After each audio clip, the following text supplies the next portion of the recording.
Islam serta nikmat dalam bermajelis ilmu. Salawat dan salam semoga tercurahkan untuk Nabi kita yang mulia Nabi Muhammad sallallahu alaihi wa alihi wasallam. Allahumma salli wa sallim wa barik alaihi. Mudah-mudahan kita yang senantiasa berpegang teguh dengan sunnah beliau, petunjuk beliau, bimbingan beliau, berharap kita kepada Allah agar kiranya nanti pada hari kiamat kita dikumpulkan di surganya Allah bersama Nabi kita yang mulia. Amin ya rabbal alamin. Bapak dan Ibu kaum muslimin wal muslimat rahimani wa rahimakumullah.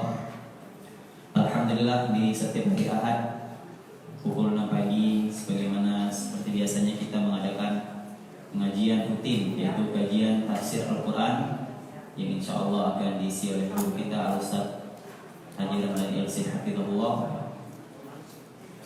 Namun Bapak dan Ibu rahimahullah, perlu kita ingatkan sebelum kajian kita mulai. Yang pertama, bagi yang telah memasuki masjid yang mulia ini hendaknya menggunakan masker. Jadi yang belum menggunakan masker maka kami untuk menggunakan masker. Dan yang kedua, untuk tidak memperbanyak salam, kalaupun salam ya gunakan hand sanitizer, cuci tangan juga, ya mengantisipasi. Dan juga dari prokes kita. Bapak dan Ibu rahimani wa rahimakumullah. Dan yang ketiga, perlu kami ingatkan juga bahwasanya dalam kajian kita ini biasanya ada tanya jawab. Jadi bisa mempersiapkan tanya jawab masalah agama, baik materi yang akan dibahas oleh guru kita ataupun nanti di luar materi. Dan yang paling penting juga Bapak dan Ibu rahimahullah, dan kita sama-sama untuk menyimak atau mendengarkan kajian yang akan disampaikan oleh guru kita. Bapak dan Ibu rahimani wa rahimakumullah, mari kita akan memulai kajian tafsir Al-Quran kita bersama Al-Ustaz Haji Ramdhani Al-Sih Hafizahullah. Dan pada Al-Ustaz, falyatafaddal mashkura.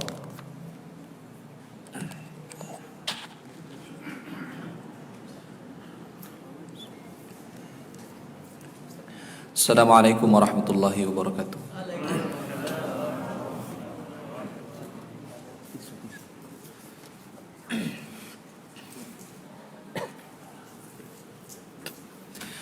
Alhamdulillahirabbil alamin.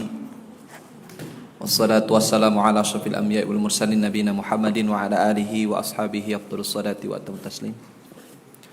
Qala Allah Ta'ala fil Qur'anil Karim, ya ayyuhalladzina amanu ittaqullaha haqqa tuqatih wa la tamutunna illa wa antum muslimun.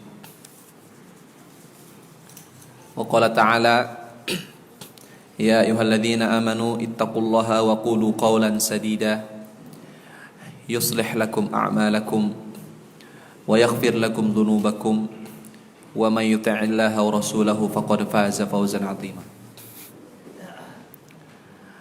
Fa inna asdaqal hadithi kitabullahi azza wa jalla wa khairul hadi hadi Muhammadin sallallahu alaihi wasallam wa syarrul umuri muhdatsatuha fa inna kulla muhdatsatin bid'ah wa kulla bid'atin dhalalah wa kulla dhalalatin finnar.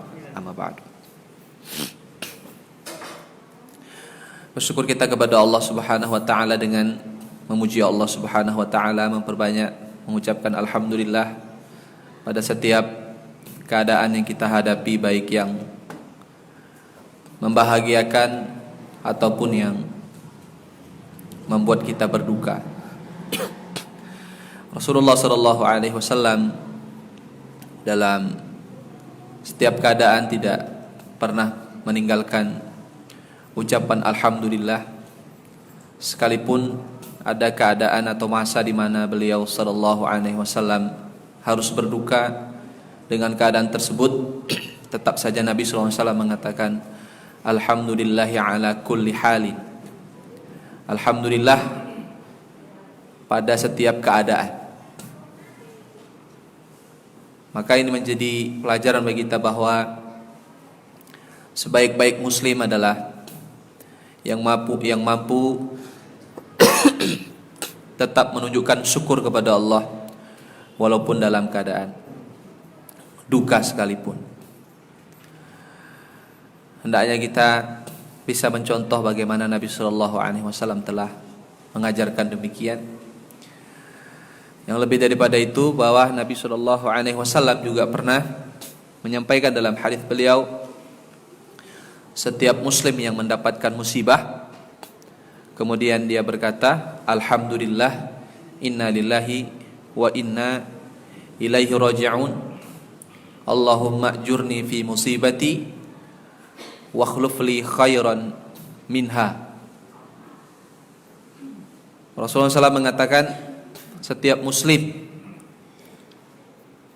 yang mendapatkan musibah, kemudian dia mengucapkan Alhamdulillah dan inna lillahi wa inna ilaihi raji'un, kemudian dia berdoa kepada Allah, Allahumma ajurni fi musibati, ya Allah berikanlah aku pahala dari musibah yang aku hadapi, wa akhluf li khairan minha, dan berikanlah aku ganti dari musibah yang kau berikan ini dengan ganti yang lebih baik. Bagaimana kita bisa memahami ini? Banyak orang mampu bersyukur ketika bahagia, tapi banyak orang tidak mampu mengucapkan Alhamdulillah ketika dia diuji oleh Allah Subhanahu wa ta'ala. Itu tidak datang dengan sendirinya, tapi datang dengan ilmu serta membiasakan diri untuk bersyukur kepada Allah Subhanahu wa ta'ala. Semoga Allah Subhanahu wa ta'ala menjadikan kita orang-orang yang banyak bersyukur, karena banyak bersyukur adalah tanda diri kita ini adalah orang-orang yang saleh. Karena ciri-ciri orang saleh salah satunya adalah asyakir, itu orang-orang yang banyak bersyukur kepada Allah Subhanahu wa ta'ala. Bapak Ibu rahimakumullah, pada pagi hari ini kita lanjutkan kembali kajian tafsir Al-Quran pada surat Al-Qalam ayat terakhir. Ini kita bacakan saja sedikit, kemudian nanti kita masuk pada surat Al-Haqqah. A'udzubillahi minasyaitonir rajim. Wa ma huwa illa dzikrun lil alamin. Wa ma huwa illa dzikrun lil alamin. Dan tidaklah dianya di situ adalah Al-Qur'an. Termasuk juga yang dimaksud dengan zikir di sini adalah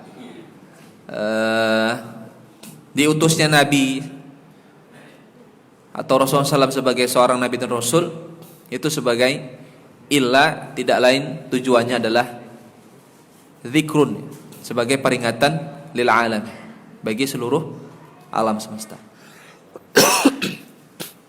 Kemarin kan kita bahas tentang ain, ya, karena itu ada hubungan dengan ayat 51 tentang orang-orang musyrik, orang-orang kafir melihat Nabi Shallallahu Alaihi Wasallam itu dengan pandangan yang hasad, benci dan iri serta dendam. Dan itu bisa menyebabkan ain. Jadi tujuan mereka melihat Nabi SAW dengan pandangan demikian supaya Nabi itu terkena ain, hingga akhirnya seperti yang kita sampaikan kemarin, orang terkena ain itu bisa seperti orang gila, bahkan bisa meninggal karena ain. Dan kemarin kita sebutkan hadits Nabi SAW, kalaulah ada sesuatu yang bisa mendahului takdir, maka ainlah yang mendahului takdir. Artinya, kalaulah mati itu bukan karena takdir Allah, maka ain itu bisa menyebabkan seseorang mati. Tapi ain ini bukan karena ain orang meninggal, tapi sebabnya itu bisa karena ain, dan itu semua atas izin dan takdir dari Allah Subhanahu wa taala. Sama seperti orang yang disihir. Orang yang disihir ini kan juga bisa meninggal disebabkan karena sihir yang dia derita. Tapi sihir itu juga tidak akan terjadi kecuali atas izin Allah Subhanahu wa taala. Nanti bisa dibaca surat Al-Baqarah ayat 102. Situ cerita tentang sihir. Tapi di situ ada kata wa ma hum bidharrina bihi min ahadin illa biidznillah. Sihir itu tidak bisa membahayakan siapapun illa biidznillah, kecuali atas izin Allah Subhanahu wa taala. Sama seperti ain. Kemarin kan sudah kita jelaskan ya. Perbedaan antara terkena ain dan terkena sihir. Dan sebab-sebab kita agar kita terselamatkan atau terhindar dari yang namanya sihir ini, ain ini juga sudah kita sebutkan, terutama yang berkaitan dengan al-muawwidzat. Ya, kita setiap pagi membaca qul huwallahu ahad 3 kali dan qul a'udzu birabbil falaq serta qul a'udzu birabbin nas itu masing-masing dibaca 3 kali. Ini sebagai wiqayah, usaha kita untuk menyelamatkan diri dari yang namanya ain. Kemudian ketika orang musyrik tidak puas dengan hasilnya, ketika diupayakan Nabi Muhammad SAW terkena ain, ternyata enggak juga terkena ain. Maka ujung-ujungnya mereka berkata wa yaquluna innahu la majnun. Mereka cuma berkata Muhammad itu orang gila. Jadi Nabi Muhammad SAW itu mengalami ini sengaja saya sebutkan sebagai pelajaran bagi kita, mengalami 2 hal yang membuat beliau itu, kalau bahasa kita ini apa ya, terzalimi dan membuat batin beliau tersiksa. Yang pertama, beliau disakiti dari fisiknya. Fisik beliau kan disakiti, dilukai, dilempar dengan hal-hal yang buruk, batu, kemudian juga kotoran-kotoran, diludahi dan sebagainya. Itu kan ujian fisik. Dan yang kedua, Nabi juga SAW diuji dengan ujian tekanan batin beliau.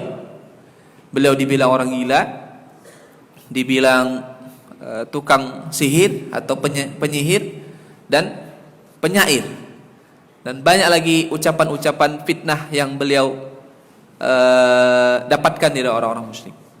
Nah, ini juga jadi nasihat bagi kita bahwa ketika Nabi saja tidak selamat dari disakiti oleh orang-orang yang menolak kebenaran, maka hendaknya kita ini sebagai manusia biasa juga itu harus lebih sabar terhadap apa yang kita hadapi. Jadi terkadang baru ada satu orang yang menjelekkan kita, udah gak bisa tidur kita 2-3 hari. Gimana caranya supaya kita bisa balas dengan balasan yang besar? Sebenarnya ada satu hadis ya. Saya kira saya tutup ayat ini dengan hadis ini tentang supaya kita ini sabar terhadap apa yang kita hadapi dari manusia. Kadang ada orang gini, sebelum saya bacakan hadisnya, bagus di rumah aja gak usah keluar-keluar supaya gak ketemu sama orang, supaya gak dapat masalah. Jadi kurangi bermuamalah kepada orang supaya gak ada orang yang merendahkan, mengejek, menghibah dan sebagainya. Nabi SAW mengatakan, al-mu'minul ladzi khalaqan nas wa sabara 'alaiha khairun min mu'minin alladzi la yukhalitun nas wa lam yasbir 'ala adahu. Atau kama qala sallallahu. Seorang mukmin yang dia membaur kepada banyak orang, kemudian dia bersabar terhadap keburukan-keburukan yang dia dapatkan dari orang lain, itu lebih bagus, lebih baik daripada muslim yang tidak bermuamalah dan tidak membaur kepada orang lain dengan alasan enggak sabar dari keburukan-keburukan orang lain. Artinya bahwa apa yang kita hadapi dari orang lain ini, dari mulutnya yang enggak bisa membuat hati kita nyaman, bahkan dari sikapnya yang juga yang membuat kita tidak nyaman, kalau kita bersabar, maka itu menjadi nilai plus bagi kita bahwa kita ini adalah mukmin yang baik. Dan saya pernah sampaikan kunci dari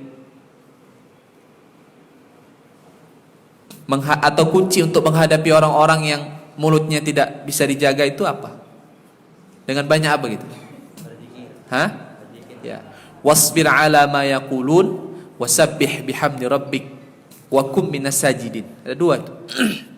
Wasbir ala ma yaqulun. Bersabarlah kalian atau kamu terhadap apa yang mereka ucapkan. Biar aja mereka ngomong apa. Tapi untuk bisa sabar itu berat.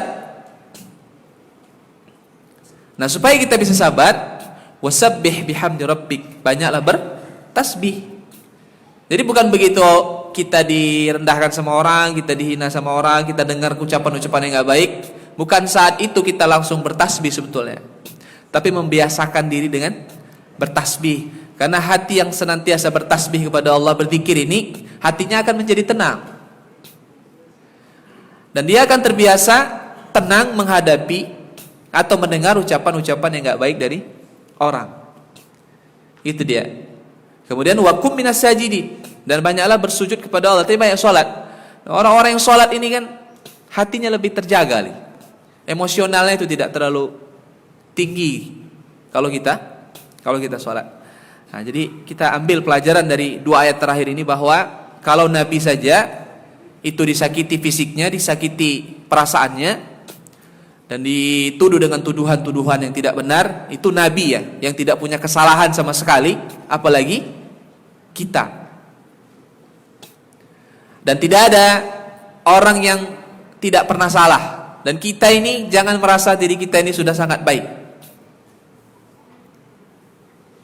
Karena salah satu musibah yang menimpa kebanyakan orang adalah dia takjub terhadap dirinya sendiri dalam segala hal, baik dalam masalah ibadah, dia takjub terhadap ibadahnya sendiri. Ini gak baik, ini musibah. Karena nanti dia akan merendahkan orang dan dia merasa dirinya paling banyak ibadahnya. Yang kedua risikonya adalah nanti dia gak haus dengan ibadah lagi. Ini musibah. Maka jangan bangga terhadap diri kita sendiri dalam masalah ibadah. Yang kedua dalam masalah ilmu. Ini juga ngeri. Kalau kita sudah membanggakan ilmu kita ini, tunggulah musibah akan terjadi pada diri kita. Allah akan rendahkan kita dengan kebodohan kita sendiri. Dan itu sering saya alami. Ya, itu sering saya alami ketika ya namanya juga manusia dibantu dengan dorongan-dorongan dari setan, terkadang ada merasa muncul ujub terhadap ilmu ini. Nanti tiba-tiba ditanya tentang suatu pertanyaan, salah jawab, dan orang senyum-senyum, ketawa-ketawa. Begitu selesai baru teringat, iya ternyata tadi jawabannya salah, dan anak-anak murid saya pun bisa menjawabnya seharusnya.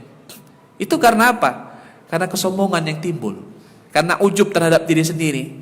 Maka dua hal ini ya, ujub terhadap ibadah dan ujub terhadap ilmu itu tolong dihindarilah, karena ini musibah. Ya, baik Bapak Ibu rahimakumullah. Itu terkait dengan kita harus mempelajari bahwa kalau Nabi nggak selamat dari keburukan orang, maka kita harus bersiap tidak akan selamat dari keburukan orang. Dan kita perlu mempersiapkan diri cukup dengan sabar kepada Allah Subhanahu wa taala, dan jadikan ini Al-Qur'an sebagai peringatan bagi kita, dan jadikan Nabi SAW sebagai nadhir. Nadhir itu juga peringatan bagi kita, karena Nabi SAW telah mengajarkan yang baik dan yang buruk untuk kita amalkan, yang baik, yang buruk untuk kita tinggalkan. Kita sekarang berpindah kepada surat Al-Haqqah. Surat Al-Haqqah ini bercerita tentang ayat 1, 2, dan 3, hari kiamat. Tentang hari kiamat. Hari kiamat itu banyak namanya. Salah satunya adalah ini, Al-Haqqah. Itu cara bacanya. Ya, hanya 5 harkat. Al-Haqqah ini artinya adalah hari kiamat. Kenapa hari kiamat itu disebut dengan Al-Haqqah atau Al-Haqqah? Ya, ini berasal dari kata hak. Apa arti hak? Benar. Kalau dalam tafsir Sa'di, beliau mengatakan, min asma'i yaumil qiyamah, di antara nama-nama hari kiamat adalah Al-Haqqah ini. Kenapa disebut dengan Al-Haqqah? Li'annaha tahiqqu wa tanzilu bil khalqi. Karena hari kiamat itu benar-benar pasti terjadi, dan seluruh makhluk itu akan merasakan yang namanya hari kiamat. Contoh bahwa hari kiamat itu akan dirasakan oleh semua makhluk, bukan hanya terjadinya, tapi proses hisab pun juga demikian. Dalam hadits yang sahih riwayat Al-Bukhari diceritakan bahwa nanti di hari kiamat pun hewan itu akan dihisab. Hewan itu akan dihisab. Ditanya, kenapa dia menzalimi hewan yang lain? Ketika Nabi SAW memberikan contoh, nanti di hari kiamat hewan yang tanduknya panjang itu akan banyak pertanyaannya, karena dia banyak menzalimi hewan-hewan yang gak punya tanduk. Maksudnya, ya dia menzalimi hewan yang lain. Ya tuh, hewan aja ketika menzalimi hewan yang lain itu nanti dituntut oleh Allah Ta'ala. Hanya saja Allah gak menciptakan surga bagi hewan. Jadi ketika dihujat, mereka dituntut oleh Allah Ta'ala, tidak ada jazaknya, gak ada balasannya. Tapi Allah Subhanahu Wa Ta'ala tetapkan mereka jadi tanah semuanya. Nah, ketika orang kafir melihat pemandangan itu, dan mereka tahu bahwasanya mereka akan dimasukkan oleh Allah dalam neraka karena dosa-dosa mereka, kesalahan mereka, maka mereka berandai-andai, wa yaqulul kafiru ya laitani kuntu turaba. Orang-orang kafir berandai-andai, lebih bagus kami juga jadi tanah seperti hewan tadi jadi tanah. Begitu selesai ditanya, nggak ada lagi hukuman. Tapi manusia nggak demikian. Dalam surat Al-Baqarah ayat 182, itu ayat yang terakhir turun. Allah Subhanahu wa taala ayat 282. Allah Subhanahu wa taala berkata, "Wattaqu yawman turja'una fihi ila Allah, tsumma tuwaffa kullu nafsin ma kasabat wa hum la yuzlam." Wattaqu yawma, takutlah kalian dengan suatu hari, itu hari kiamat. Apa rupanya hari kiamat itu?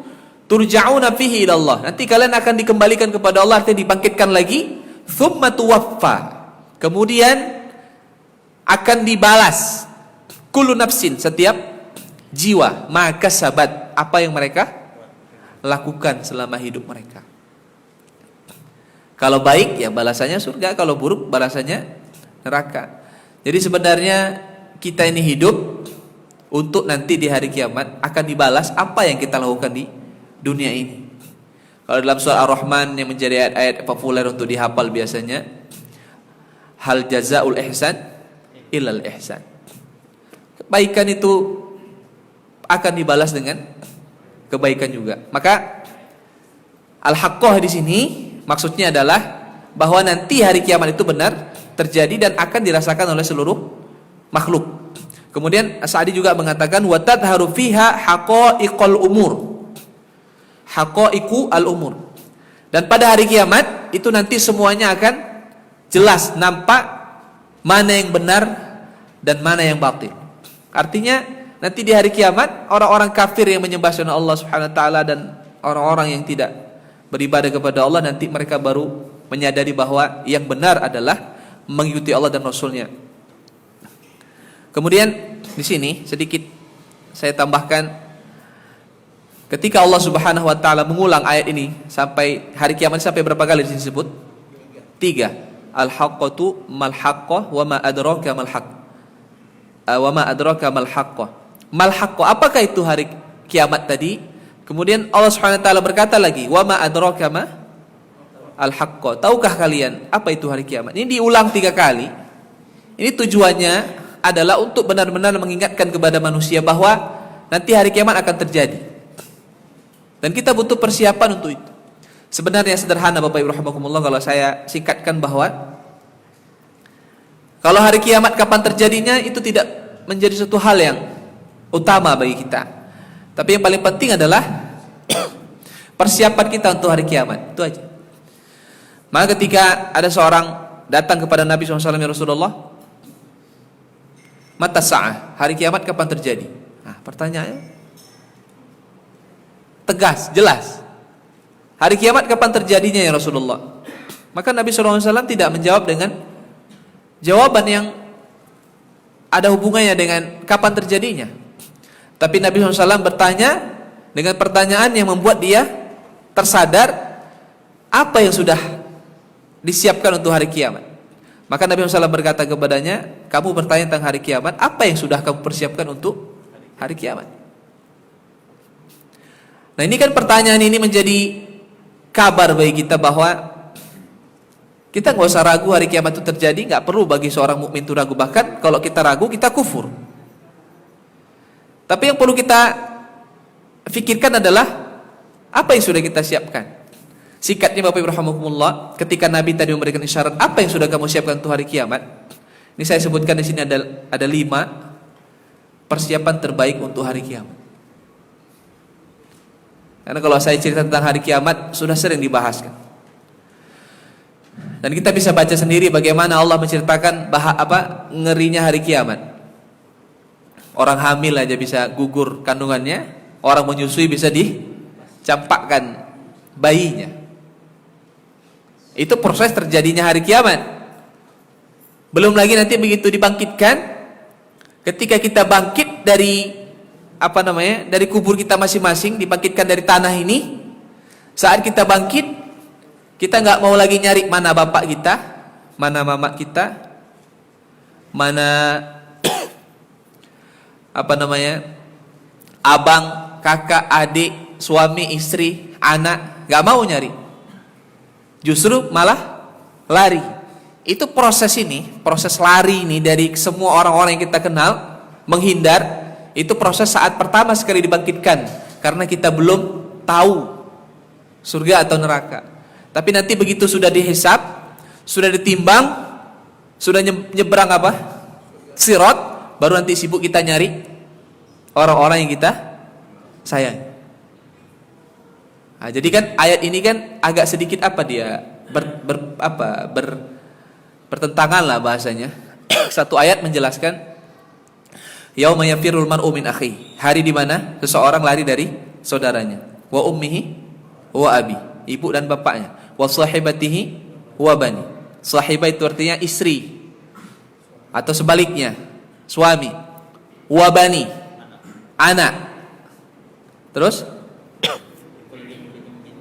likulli imri'in minhum yauma idzin sya'nu yughni, karena pada hari itu orang sibuk dengan urusannya sendiri.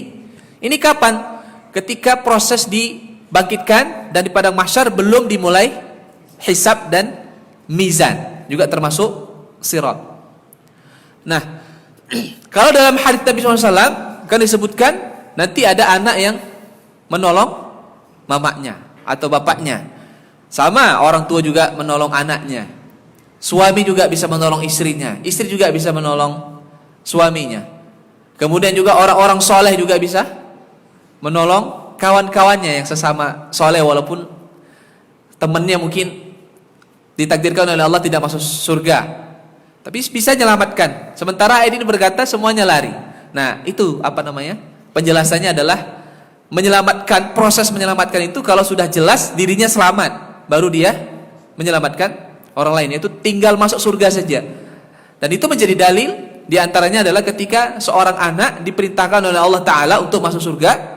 Tapi apa kata anak ini? Ya Allah, surga tidak akan terasa enak bagiku kalau tidak ada ibu dan bapakku. Mereka tinggal suruh masuk ke dalam. Maka Allah Ta'ala berkata kepadanya, ibu bapakmu gak masuk surga, masuk kamu ke dalam surga. Sampai 3 kali diucapkan seperti itu, anak ini juga berkata, ya Allah, surga tidak akan pernah baik kalau tidak ada ibu dan bapakku. Kemudian Allah Subhanahu wa Ta'ala berkata kepadanya, cari ibu dan bapakmu, gandeng mereka berdua masuk ke dalam surga Allah Subhanahu wa Ta'ala. Maka Allah katakan dalam Al-Quran, udkhulul jannata antum wa aba'ukum, masuklah kamu ke dalam surga bersama orang tua kalian. Semoga Allah Subhanahu wa Ta'ala menjadikan kita orang-orang yang dikabarkan oleh Allah nanti di hari kiamat, masuklah kamu ke dalam surga bersama ibu dan bapakmu. Amin ya rabbal alamin. Yang pertama, persiapan terbaik untuk hari kiamat adalah apa kira-kira? Yang paling nomor satu. Pertama adalah tauhid. Itu tiket masuk surga. Gimana kita mau masuk surga nggak punya tauhid? Tauhid. Kajian tauhid, kajian membosankan. Kajian yang membuat ngantuk. Tapi tauhid pula yang membuat kita selamat dari api neraka nanti. Kajian tauhid ini nggak menarik.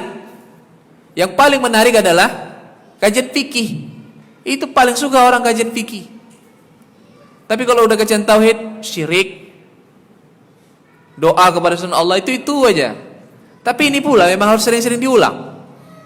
Makanya kalau tahu apa kajian fikih ini, bedanya ini dengan tauhid. Kalau kajian fikih udah selesai kita bab toharo, udah pindah terus ke bab sholat, terus naik ke atas. Tapi kalau tauhid udah selesai, nggak ada lagi pindah, balik lagi, ulang lagi, sampai betul-betul kita mati dalam keadaan muwahhid, betul-betul mentauhidkan Allah Subhanahu wa taala. Kalau tadi saya katakan tauhid itu adalah tiket masuk surga, ada salah seorang ulama salaf namanya Wahab bin Munabbih, beliau mengatakan tauhid ini kan la ilaha illallah ya. Itu adalah miftahul jannah, kunci masuk surga. Itu kata beliau. Tapi beliau mengatakan ma min miftahin illa walahu asnan. Bisa artikan? Tidak ada kunci kalau nggak ada giginya. Kunci itu nggak ada yang tidak ada giginya. Semuanya pasti ada giginya. Kalau kunci lurus gini aja nggak bisa untuk buka. Kecuali maling ya. Cuma surga nggak bisa dipaksa dibuka ada, nggak bisa didobrak, nggak bisa diapa-apain. Memang dia dipersilahkan, pintunya otomatis. Maksudnya adalah benar kamu sudah punya la ilaha illallah. Tapi la ilaha illallah ini harus betul-betul diasah dia hingga akhirnya membentuk sebuah kunci yang ada giginya. Maksud diasah di sini apa? Dijaga jangan tercampur dengan yang namanya syirik. Walaupun syirik itu kecil. Syirik kecil ini menghalang dari yang namanya kemurnian tauhid.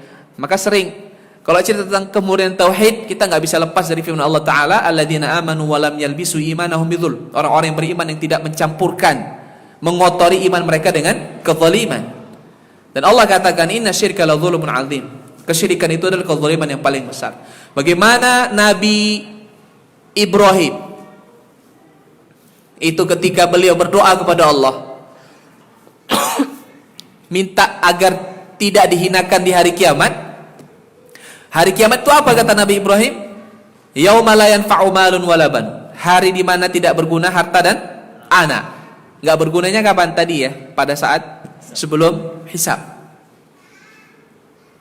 Illa man atallaha biqalbin salim, kecuali siapa yang datang kepada Allah dengan qalbun salim. Ini kan ada anggota pengajian qalbun salim nih ya. Jangan mentang-mentang sudah berada di pengajian qalbun salim pastilah selamat masuk surga, enggak juga. Artinya adalah yang membuat kita masuk surga itu bukan wadah kita, tapi betul-betul hati kita nih yang selamat. Apa ini maksud dengan hati yang selamat oleh Nabi Ibrahim ini? Hati yang selamat dari syirik. Hati yang selamat dari syirik. Itu yang disebut dengan qalbun salim. Nanti ke bawah lagi ya, pembahasan qalbun salim itu adalah selamat dari dosa besar. Dan yang ketiga adalah selamat dari hati, penyakit hati. Saya nggak bahas ini karena bukan ini pembahasan, dan pernah juga saya bahas. Kalau pengen tahu videonya cari aja di akun kita ada itu semua. Ya, jadi persiapan pertama adalah tauhid. Jaga tauhid kita. Yang kecil-kecil, syirik-syirik kecil itu tinggalkanlah. Dan kemarin saya sudah share di di grup kajian tentang syirik-syirik besar dan contoh-contohnya dan bahaya-bahayanya. Ini kita selamatkan. Kemudian juga tauhid ini selain dia kunci masuk surga, tauhid ini sebagai penghapus dosa. Kan yang menyebabkan kita masuk neraka itu kalau kita nggak berbuat syirik ya kepada Allah Ta'ala. Yang menyebabkan kita masuk neraka itu kan dosa-dosa kita. Dan masih ingat kan saya pernah sampaikan bahwa setiap kita ini nanti di hari kiamat catatan kita itu sampai ada berapa? 99 jilid. Dan isinya rata-rata semuanya dosa. Dan satu jilid kalau dibentangkan itu seluas mata memandang. Isinya dosa semua. Nah ternyata ada satu kartu aja. Kartu kecil begini. Di situ tertulis apa? La ilaha illallah. Itu kan tauhid. Apakah cuma ucapan la ilaha illallah saja? Bukan, tapi tauhid kita ini. Maka tauhid ini adalah sebagai penghapus dosa-dosa. Jadi kartu itu yang tertulis la ilaha illallah ini, itu semua menjadi sebab dosa-dosa kita yang 99 jilid tadi itu dihapus oleh Allah Subhanahu wa ta'ala. Maka kaedahnya, ini catat sebagai kaedah, penting sekali. Orang yang meninggal dunia dan tidak pernah berbuat syirik sekalipun kepada Allah, walaupun membawa dosa sebesar atau seberat bumi, maka nanti di hari kiamat tidak bisa dipastikan dia masuk neraka. Nggak bisa dipastikan masuk neraka. Tapi dia di bawah kehendak Allah. Kalau Allah berkehendak diampuni dosa-dosanya, dia masuk surga langsung. Tapi kalau Allah berkehendak dosa-dosanya tidak diampuni, dia adab dulu masuk neraka, tapi nanti masuk surga. Nah, tapi beda dengan orang yang banyak ibadah, banyak pahalanya, banyak ibadahnya, tapi ada kesyirikan yang dia buat. Apakah sebelum meninggal atau dalam proses hidupnya, dan dia belum bertobat dari kesyirikan tadi, maka semua amalan-amalan ibadah tadi dihapuskan dan tidak berguna. Itulah bahayanya syirik. Makanya ulama sepakat yang namanya syirik besar menghapuskan semua amal. Semuanya dihapus tanpa terkecuali. Dan dosa terus bertambah, dosa syirik terus bertambah, dosa-dosa lain juga terus bertambah. Kemudian syirik ini Bapak Ibu rahimakumullah, selain dia menghapus amalan yang pernah dibuat, syirik ini membuat amalan yang dilakukan setelah berbuat syirik itu tidak diterima oleh Allah Ta'ala. Saya kasih contoh gini. Ada orang kemarin malam Sabtu malam Sabtu ada selesai kajian di Kuala Simpang, ada ngobrol-ngobrol sama beberapa jamaah kawan-kawan. Saya nggak tahu tepatnya di mana, tapi yang jelas di daerah Bukit Tinggi sana. Situ ada makam besar kan. Bukan makam yang besar tapi bangunannya. Saya lupa di mana tepatnya, kemana dia bilang. Jadi di situ kalau udah katanya haul itu apa? Hah? Haul itu artinya putaran waktu setahun, berarti ulang tahun. Haul Tuan Guru tuh, itu ramai orang ke sana. Dan dia cerita, Ustaz kalau dari situ datang, ya udah minta tolong, sebut nama orang yang ini, minta tolong, bantulah, tolonglah yang jualan, yang minta anak, cari jodoh, minta kesembuhan, minta tolong sama dia. Habis itu apa? Bayar. Mana gratis? Kalau doa sama Allah bayar nggak? Bayar. Jauh-jauh ke sana, bayar lagi. Nggak Bukit Tinggi sana, Padang, orang Minang. Tapi kan nggak semua orang Minang kayak gitu sini nih. Kecuali yang ngaji-ngaji, tahu alhamdulillah. Di Pariaman ada dia makam besar. Tepat nggak tahu lah, saya lupa. Ada. Dia ya apa? Ada bangunan itu. Di situ ramai orang datang ke situ. Udah selesai berdoa, doanya nggak sama Allah tapi kepada mayat tadi itu, kuburan nih. Bayar. Yang ketiga, nanti begitu selesai bayar, itu diambil dikasih tanah. Tanah ini ya tanah kuburan tadi untuk dibawa pulang. Oleh-olehnya. Bawa pulang. Ya udah, kalau dibawa pulang tuh apa coba ini? Untuk jimat. Taruh di rumah makan, taruh di tempat jualan, taruh di kendaraan, taruh di dompet supaya nggak dicuri, nggak di apa? Copet, kendaraan juga dan lain sebagainya. Apa hukumnya ini? Kecil atau besar? Besar ini. Pulang dari situ, sholat nggak dia di rumah? Sholat, baca Quran, berzikir, beribadah, sedekah, semuanya nol, nggak ada nilainya. Itulah bahaya syirik. Jadi yang namanya syirik itu bukan menghapus apa yang sudah dilakukan sebelum syirik, bukan hanya itu. Kalau itu udah pasti. Ini apa yang kita buat setelah syirik dan kita tidak bertobat dari kesyirikan kita, itu nggak diterima oleh Allah Taala. Ini yang tidak banyak dipahami oleh orang. Itulah sebab selalu diingatkan ketika Nabi Shallallahu Alaihi Wasallam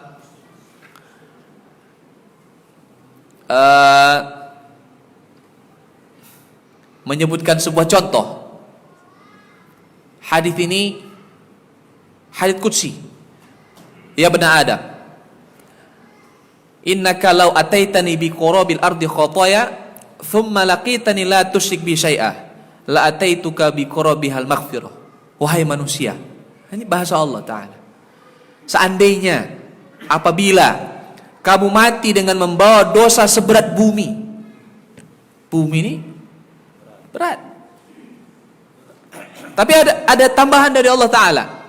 Tapi di antara dosa-dosa yang kamu bawa ini, yang seberat bumi ini, la tusyrik bi syai'ah. Tidak ada pernah buat syirik sekalipun. La ataituka bi qurabihal maghfirah. Aku akan mendatangkan ampunan seberat bumi juga. Syaratnya satu. Apa itu? Meninggal tidak bawa dosa syirik. Itu dia. Maka beruntunglah kita. Beruntunglah kita kenal yang namanya tauhid ini. Hingga akhirnya kita selamat dari yang namanya kesyirikan. Tapi terkadang yang kita sedihkan, orang belajar tauhid juga. Tapi yang dipelajari apa? Dalam tauhid itu tasawuf tarekat saja. Yang malah mengarah kepada kesyirikan, bukan malah mengarah kepada tauhid. Yang namanya tauhid ini jauh dari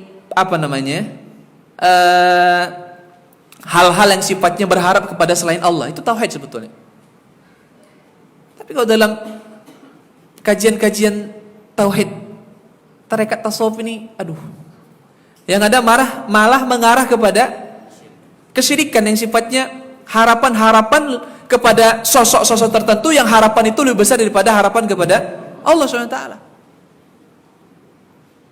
Kalau kemarin ada pertanyaan di grup, Ustaz, apa hukumnya mencium tangan guru, mencium tangan habib, cium tangan orang tua dan sebagainya? Kalau jawaban para ulama kita sederhana saja. Kamu cium tangannya tujuannya untuk apa? Hormat boleh. Kalau tujuannya cari apa? Barokah dari cium-cium tangan ini. Inilah harapan yang besar, bahkan bisa sampai mengalahkan harapan kepada Allah Subhanahu wa taala. Maksudnya apa? Bertabaruk dengan jasad seseorang. Tabaruk dengan jasad seseorang itu hanya boleh ada pada Nabi SAW. Jadi tubuh Nabi itu membawa keberkahan, itu benar. Tapi orang setelah Nabi, siapapun dia, itu tidak ada tubuhnya membawa keberkahan, nggak ada. Yang ada apa? Doa-doanya. Yang ada apa? Ilmunya. Yang ada apa? Nasihatnya, itu bawa keberkahan bagi kita. Makanya kalau ada bahasa, alhamdulillah selamat datang kami ucapkan kepada Ustadz di tempat ini. Alhamdulillah kehadiran Ustadz sudah membawa berkah bagi kita semua. Satu sisi benar, satu sisi salah. Kalau dianggap datangnya ini badannya bawa berkah, semua dari sini dapat pahala semua karena dekat dengan Ustadz ini, maka ini salah. Tapi kalau keberkahan ini maksud adalah dengan apa? Ilmu yang disampaikan kan menjadi keberkahan bagi kita. Kalau diamalkan doa-doanya, doa orang saleh itu kan barokah. Karena kita diminta untuk minta doa dari orang-orang yang saleh, dan ini dibolehkan. Tapi sedihnya juga kadang, Bapak Ibu rahimakumullah, ketika kita ini bahasa hujjah orang-orang yang bertawasul dengan orang yang sudah mati. Kalau kita bisa berdoa atau kalau kita bisa minta orang yang masih hidup untuk mendoakan kita, kenapa orang yang mati kita nggak bisa minta untuk didoakan? Sementara Allah katakan dalam Al-Quran, wala tahsabanna alladhina qutilu fi sabilillahi amwat bal ahya'un 'inda rabbihim yurzaqun. Ini subhatnya ngeri. Jangan kamu anggap orang-orang yang mati di jalan Allah itu mereka mati. Bal ahya'un, justru mereka hidup. Walakin la tash'urun, tapi kalian nggak tahu. Berarti mereka orang-orang soleh ini dalam kubur hidup atau mati? Hidup menurut mereka. Tapi menurut kita mereka mati. Ya mati. Nabi pun mati kok. Ketika Allah katakan innaka mayitun, kamu mati Muhammad. Apa lagi? Nabi aja mati. Sampai Abu Bakar kan, Umar bin Khattab kan terbawa dengan emosinya. Siapa yang bilang Nabi Muhammad meninggal? Ayo kita lawan. Mati pun saya siap. Karena ini nggak benar. Sebetulnya bukan dia nggak percaya, tapi karena emosional yang shock gitu. Abu Bakar As-Siddiq radhiyallahu anhu santai aja, nggak banyak cerita, nggak banyak ngomong. Dibacakan ayat Al-Quran, wa Muhammadun illa rasul. Muhammad itu cuma nabi, rasul. Berarti nanti dia akan mati. Dikuatkan lagi. Apa imata? Apabila nanti Muhammad meninggal, mati. Au qutila, atau terbunuh. In qalabtum ala aqabikum, kalian akan kembali kepada agama kalian yang lama. Ini kan jelas. Menjadi dalil bahwasanya meninggal, mati. Lantas yang dimaksud dengan orang-orang yang mati itu tadi kata Allah dalam Al-Quran, yang meninggal di dalam kubur mereka itu enggak mati, tapi mereka hidup, itu bukan ruh dan jasad. Mereka punya kehidupan yang lain. Kehidupan yang ada banyak. Alam azal. Azal itu alam ruh kita sebelum kita ditiupkan ke dalam rahim ibu kita. Itu namanya alam azal. Dan tidak ada istilah Nur Muhammad. Itu dari tarekat tasawuf, nggak ada dalilnya. Nabi nggak pernah bilang aku dulu diciptakan dari Nur Muhammad. Nabi Adam itu disebutkan melihat Nur Muhammad dengan doanya doanya Nabi Adam itu bertawasul dengan nama Muhammad. Nggak ada. Itu hadis palsu itu. Kemudian setelah itu alam ruh. Hidup nggak kita di ruh? Di rahim? Hidup nggak kita di rahim? Hah? Ya kalau nggak hidup nggak muncul lah kita nih. Hidup kan? Ibu yang terasa itu ditendang-tendang ibu kan?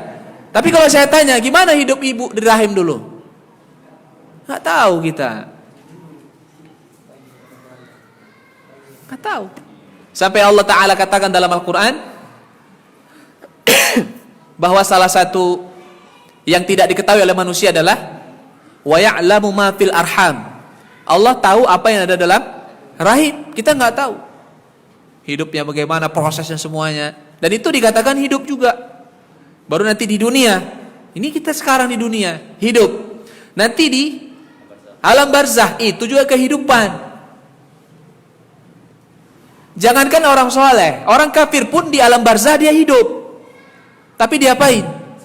Diazab, menjerit-jerit. Tanya sama kucing. Sekarang tanya kalau ada kucing, ambil tuh kucing. Dengar apa kucing? Pasti dengar dia diazab orang-orang. Apalagi orang soleh. Kalau orang soleh juga sama hidup di sana, tapi hidupnya dengan kenikmatan. Dan mereka sibuk dengan kehidupan mereka sendiri. Masih ada pertanyaan Ustaz, apakah benar orang mati bisa balik lagi ke rumah? Ngapain dia balik? Kalau dia soleh, bahagia di dalam kubur, tiap hari nengok surga, ya Allah, cepatlah kiamat, gak sabar aku masuk sana. Dapat kenikmatan dia setiap hari. Kalau orang-orang yang baik dosanya menjerit-jerit setiap hari, gimana mau nanya kabar, apa kabar mama, bapak di rumah? Nampak-nampak yang gak sempat, yang nampak-nampak itu jin. Nggak ada istilah yang namanya hidup di dalam barzakh dengan hidup di dunia itu beda. Walaupun mereka betul-betul hidup di situ, maksudnya apa? Mereka mendapatkan kenikmatan. Maka ada bahasa bal ahya'un 'inda rabbihim yurzaqun. Mereka hidup di sisi Allah dan mereka dikasih apa? Rezeki. Rezeki yang dimaksud itu apa? Nikmat kubur. Kalau ada azab kubur maka ada Nikmat kubur. Nikmat kubur ada makanan nggak? Hah? Hah? Hah? Kalau di surga ada makanan ya? Ada. Di neraka pun ada makanan. Kalau di alam kubur ada nggak makanan? Hah? Nggak ada. Itulah menunjukkan bahwa kita sudah mati. Hidup di sana beda, nggak butuh makan, tapi butuh apa? Kesenangan apa saja, batin. Ketika Nabi SAW menceritakan nanti tiba-tiba ada seorang laki-laki yang harum, baunya harum, kemudian putih pakaiannya, bersih wajahnya, indah dilihat. Ketika ditanya, kamu siapa? Apa jawaban dia? Ana amaluka sholeh, aku amal solehmu. Kan bahagia ada kawan. Ternyata kawannya adalah amal solehnya. Fayuqsahu qabruhu, maka kuburannya dibentangkan seluas mata memandang. Dari kejauhan, fayura maq'adahu minal jannah, dari kejauhan sudah dikasih tahu tempatnya di surga. Jangankan yang di dalam kubur tempatnya di surga nampak. Istrinya Fir'aun ketika dia di atas kepalanya batu besar, ketika diperlihatkan oleh Allah gambarannya, masih hayalan pun, kalau di alam kubur sudah jelas nampak, ini masih hayalan, dia bisa senyum. Kemudian meninggal dunia dalam keadaan pasrah, ridho terhadap Allah Ta'ala, walaupun matinya harus ditimpa dengan batu yang besar. Kenapa? Karena sudah nampak surga. Itu namanya nikmat kubur. Semoga Allah jadikan kita orang-orang yang mendapat kenikmatan di alam kubur. Kembali kepada apa tadi, tauhid tadi. Jadi nggak ada istilah orang yang mati itu bisa nolong orang yang hidup. Nggak ada lagi. Minta tolong hanya kepada Allah Subhanahu wa taala. Maka bersyukurlah kita kepada Allah. Walaupun kita dibilang ini Wahabilah atau apalah, yang penting saya tidak nyembah kuburan. Enggak apa-apa. Enggak ada masalah sama kita. Apalah arti sebuah nama? Apalah arti tuduhan orang? Kalau memang apa yang dituduhkan itu tidak benar bagi kita, enggak ada masalah. Oh, dibilang masih mending dibilang Wahabi, Nabi dibilang orang gila. Mana lebih parah? Hah? Ujiannya. Kita atau Nabi? Nabi, nggak apa-apa. Panjang kali tauhid tadi. 2, sholat. Ya, saya kalau cerita tauhid suka emosi memang. Emosi itu karena prihatin, itu sedih kita. Kenapa masih ada orang percaya sama jimat-jimat? Yang seru lagi gini, kemarin pengajian di kampung saya ada yang nanya gini, Ustaz, kita kan pengen punya anak yang ganteng gitu ya kan, yang cantik. Jadi kita baca surat Yusuf supaya anak kita ganteng. Boleh gak sih? Ini tauhid ini, kajian ini kayak gini nih. Ini kajian tauhid nih. Jadi ya saya nanya, maksudnya saya sampaikan ini kajian tauhid. Terus boleh gak sih? Kenapa gak boleh? Ini telah menjadikan Al-Quran sebagai jimat. Tapi ada tapinya. Al-Quran ini kita jadikan sebagai jimat. Jimat itu sebetulnya sebagai 2 hal sih. Jimat itu 2 hal ya tujuannya. Menolak bahaya, mendatangkan manfaat. Ini jimat namanya. Ya, jimat itu tujuannya 2. Menolak bahaya dan menarik manfaat. Kayak surah Yusuf tadi, yang diharapkan nolak bahaya atau narik manfaat? Narik manfaat. Nah, kalau dia jadikan Al-Quran ini sebagai satu hal yang dia cari untuk menarik bahaya, menyelamatkan bahaya atau menarik manfaat, harus ada dalilnya. Mana dalil yang menunjukkan bahwasanya kalau kalian pengen punya anak ganteng seperti Nabi Yusuf, bacalah surat Yusuf? Nggak ada. Seperti yang saya bilang kemarin, ayat razia, supaya selamat dari razia. Kalau sekarang razia masker. Atau razia ini, kalau sekarang bukan razia masker. Razia kartu vaksin. Saya pulang ke Aceh kemarin tuh, di tengah jalan di stop. Saya kira apa? SIM nggak bawa emang. Rupanya, selamat siang Pak, siang. Sudah vaksin? Sudah. Mana kartunya? Nanti ada orang nggak vaksin? Ada razia vaksin? Wa ja'alna min baini aydihim saddan wa min khalfihim saddan. Ini kan cerita. Nabi diselamatkan oleh Allah ketika dikepung di rumahnya. Orang-orang kafir nggak bisa melihat Nabi, Nabi bisa melihat mereka. Jadi ayat ini dibaca supaya polisi nggak bisa lihat kita bisa lihat polisi. Ini ayat dijadikan apa? Jimat. Boleh ayat kita jadikan sebagai jimat. Kapan? Kalau ada dalilnya. Apa contohnya? Mau tidur. Apa jimat kita? baca ayat kursi. Apa tujuannya? Supaya tidak diganggu jin. Kan jimat ini namanya. Tapi jimatnya benar. Karena jimat itu sesuatu yang membuat kita selamat dari bahaya atau mencari manfaat. Nah gitu dia. Makanya para ulama dulu, yang sahih dari kalangan ulama salaf kita dan di kalangan para sahabat, bahwa tulisan-tulisan Al-Quran itu, tulisannya itu tidak boleh dijadikan sebagai jimat. Yang boleh dijadikan jimat adalah bacaannya. Itu pun kalau ada dalilnya. Kalau nggak ada dalilnya, maka nggak bisa. Nah, ini kan contoh bagian dari kajian tauhid sebetulnya. Ya, balik lagi tauhid. Yang kedua sholat tadi. Kenapa sholat? Karena amalan pertama bisa. Nah, amalan pertama ditanya nanti apa? Sholat. Ya udah sholat lah. Kalau sholat wajib, alhamdulillah insyaallah mengamalkan. Tapi sholat wajib ini lebih banyak tidak seperti yang diharapkan pelaksanaannya.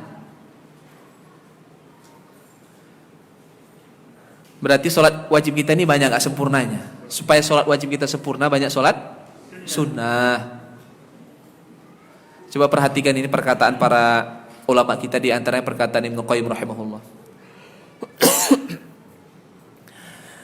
Termasuk juga perkataan Ibnu Taimiyah rahimahullah ya, tentang nanti poinnya nanti sampai tentang orang-orang yang sudah lama nggak sholat karena malas, sengaja meninggalkan sholat. Begitu dia sudah taubatlah kalau bahasa kita, maka ada anggapan sholat itu diqadha, diganti. Tapi bukan hanya diqadha saja. Ada satu daerah, bukan satu daerah, ada beberapa daerah. Dan di Aceh juga ada yang kayak gini-gini. Itu ditanya ketika orang meninggal, sebelum saya lanjutkan ini ya. Ketika orang meninggal, itu keluarga ditanya, dulu dia sholat enggak? Enggak. Kalau enggak, qadha lah sholatnya. Kalian yang qadhakan. Kalau berat, bayar fidyah. Fidyah apa? Sholat. Dari mana ini dasar? Nanti kalau cerita fidyah sholat ini ada, orang akan nabung banyak-banyak dari sekarang.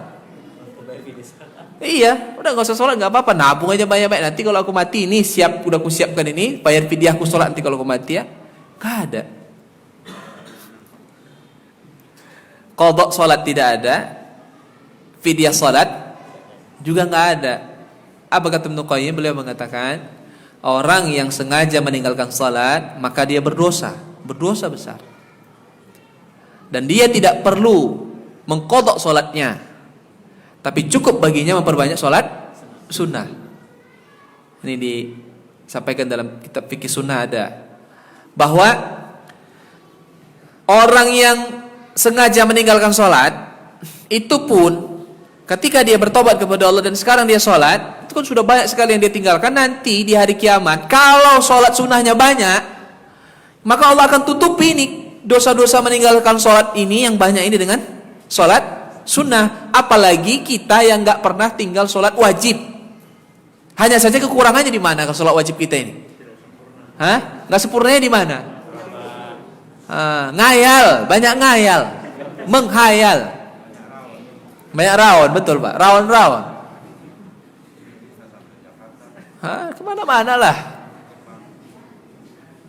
Yang sebulan lagi mau nikah udah ngayal jalan-jalan bulan madu, pesolat. Solat ini memang tempatnya menghayal bagi orang-orang yang tidak bisa khusyuk dalam solat. Dari mulai menghayal, nggak khusyuk maksudnya. Yang kedua, solatnya tidak tumakninah. Gerakannya terlalu buru-buru, nggak sempurna. Termasuk juga kekurangan kita tidak sempurna dalam sholat ini adalah dalam masalah waktunya, ditunda-tunda, tidak tepat pada waktunya. Nabi SAW memberikan sebuah hadis kepada kita sebagai pelajaran. Amalan yang pertama sekali nanti dihitung di hari kiamat adalah sholat.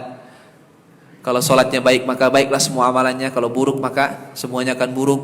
Kemudian ketika Nabi SAW mengatakan, di saat Allah melihat sholat seseorang tidak baik, tidak sempurna maksudnya, maka Allah berkata kepada malaikat, lihat catatan hambaku ini. Catatan amalan maksudnya. Apakah ada solat sunnah yang dia kerjakan? Maka malaikat berkata kepada Allah, walaupun Allah maha tahu, nggak pun butuh laporan dari malaikat, Allah juga tahu. Maka Nabi SAW mengatakan, wa huwa a'lam, dan Allah maha tahu terhadap ini. Kemudian malaikat berkata, ya Allah, ada amal solehnya. Maka Allah berkata, ada solat sunnahnya. Maka Allah berkata kepada malaikat, sempurnakan kekurangan solat wajib dengan solat sunnah yang dia lakukan. Itulah pentingnya solat sunnah tadi. Makanya orang yang tidak solat sunnah, sakitnya nanti di mana? Hah? Orang-orang yang nggak rajin sholat sunnah, sakitnya itu nanti di mana? Sakitnya di hari kiamat. Saat kita nyari tambahan pahala untuk menyempurnakan sholat sunnah kita, sholat wajib kita, ternyata kita nggak punya. Itu ya. Yang ketiga, bekal terbaik untuk hari kiamat adalah husnul khuluq. Apa artinya?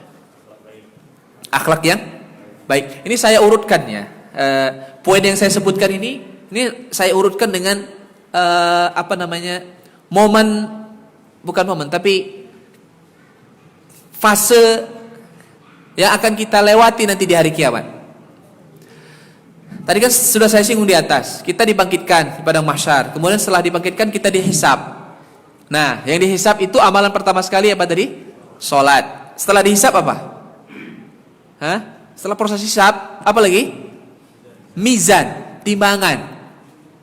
Nah, jadi ini tadi kan saya sebutkan salat itu kaitannya dengan hisab. Nah, kalau yang kedua mizan, timbangan.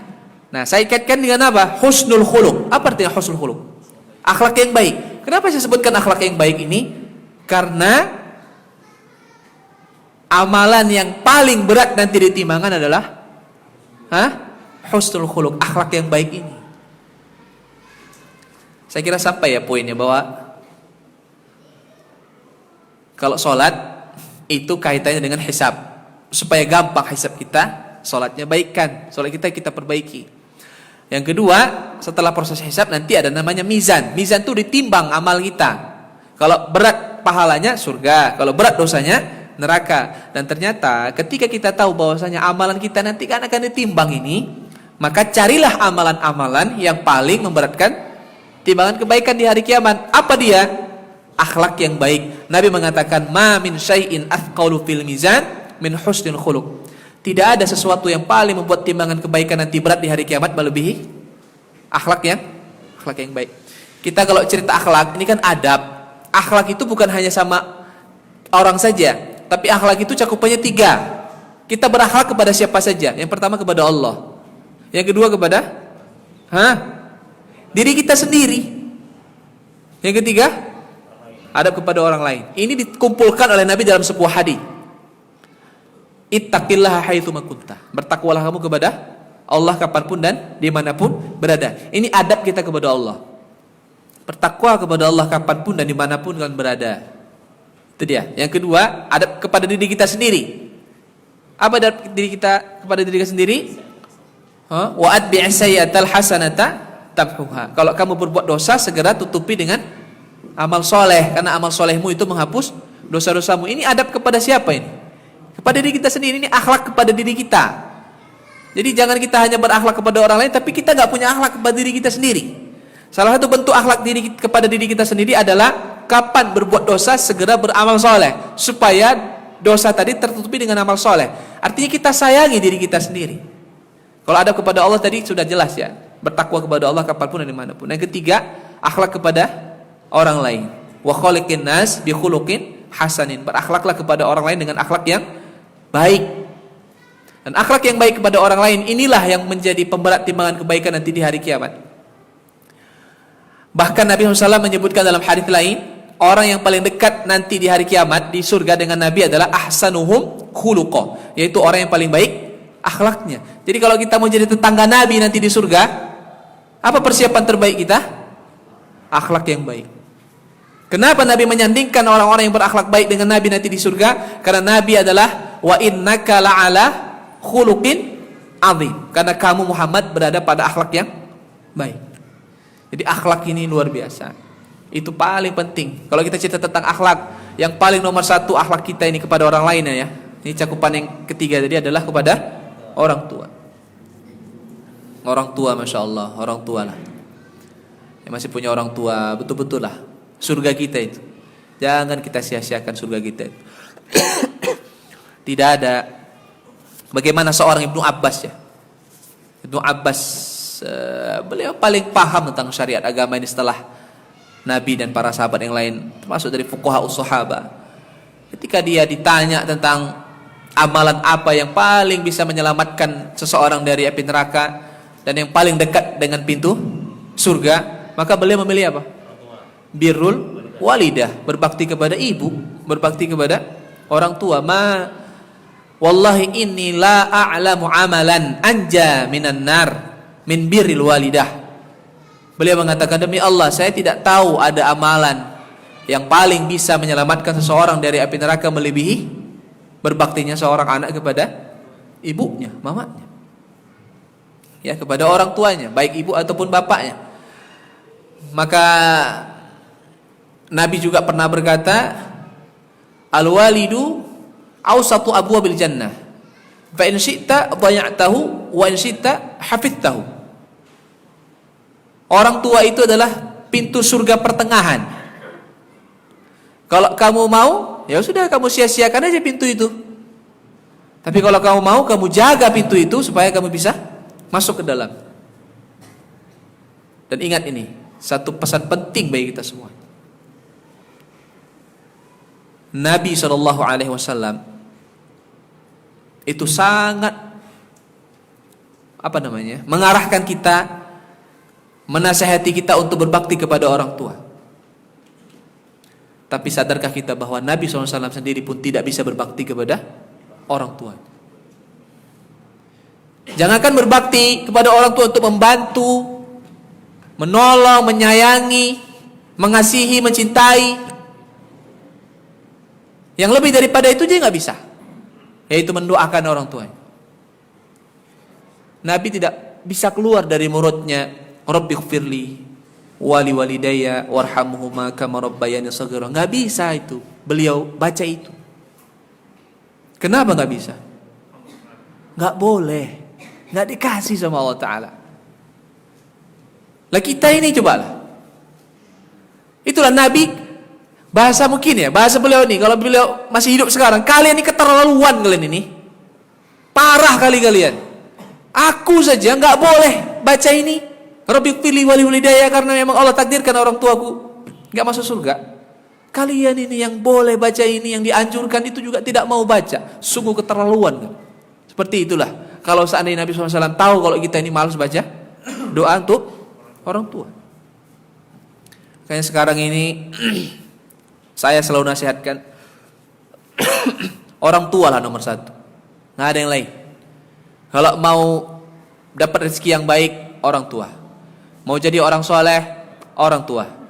Mau punya anak yang soleh, orang tua. Artinya orang tua dulu semuanya.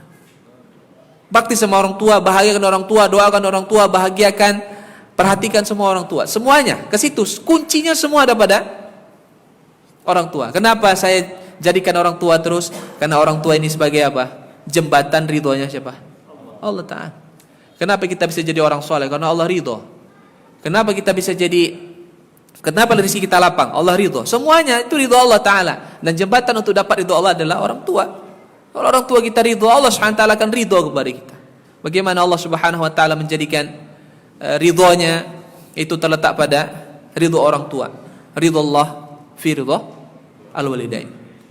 Jadi itu terkait dengan akhlak tadi. Kita nggak usahlah terlalu banyak akhlak yang baik kepada siapa-siapa orang lain jauh-jauh kita berakhlak baik, bagus memang. Tapi kalau sama orang tua sendiri kita tidak berakhlak baik. Saya pernah melihat satu potongan video salah seorang dai di Saudi Arabia.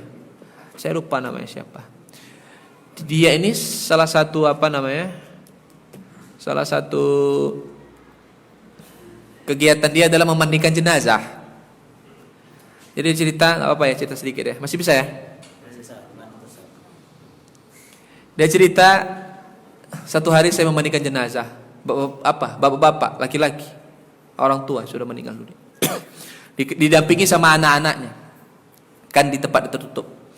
Jadi tiba-tiba ada orang yang gedor-gedor pintu, misalnya mau ikut masuk ke dalam. Terus anak-anak yang di belakang situ, yang di ada situ bilang, jangan kasih dia masuk. Apa pun ceritanya, jangan kasih dia masuk. Nanti akan terjadi hal yang nggak kita inginkan. Jadi Nisha ini bilang, siapa rupanya dia? Itu abang kami paling tua, kata. Anak yang meninggal nih. Kenapa nggak kalian biarkan dia masuk? Jangan, pokoknya jangan dikasih masuk lah, apapun ceritanya. Hingga akhirnya ini orang paksa masuk. Nah, sampai dia dobrak pintunya, begitu dia masuk, dia tengok muka bapaknya diludahi. Bapaknya diludahin bapaknya sama ini. Saking apa ini? Dia bencinya sama bapaknya udah mati pun diludahi. Nangis sebelum menceritakan kisah itu. Bagaimana mungkin seorang anak bisa seperti ini sama siapa? Orang tuanya. Sebesar-besarnya kesalahan orang tua kita, Bapak Ibu rahimahullah, kalau mereka punya salah. Cobalah, Bapak Ibu kan sekarang sudah punya anak.